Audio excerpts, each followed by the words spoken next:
السلام علیکم ورحمۃ اللہ۔ میں ہوں قاری احمد علی مہروی اور آپ دیکھ رہے ہیں میرا یوٹیوب چینل آسان تعلیم قرآن۔ الحمدللہ میں ٹھیک ہوں اور امید کرتا ہوں کہ آپ بھی اللہ کے فضل و کرم سے خیریت سے ہوں گے۔ ناظرین محترم، ایک میرے ذہن میں سوال آتا ہے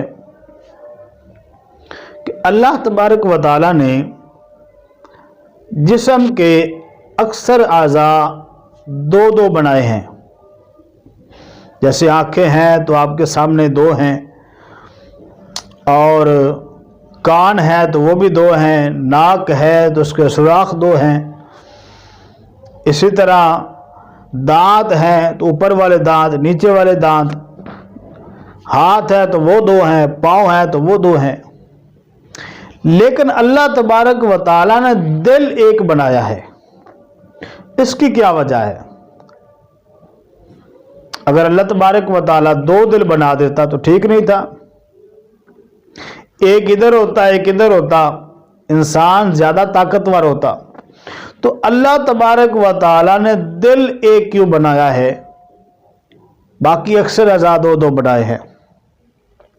تو اس کا جو جواب میرے ذہن میں آتا ہے وہ یہ ہے کہ اللہ تبارک و تعالیٰ کی ذات بھی ایک ہے، وہ وحدہ لا شریک ہے، اکیلا ہے، اس کا محبوب بھی ایک ہے۔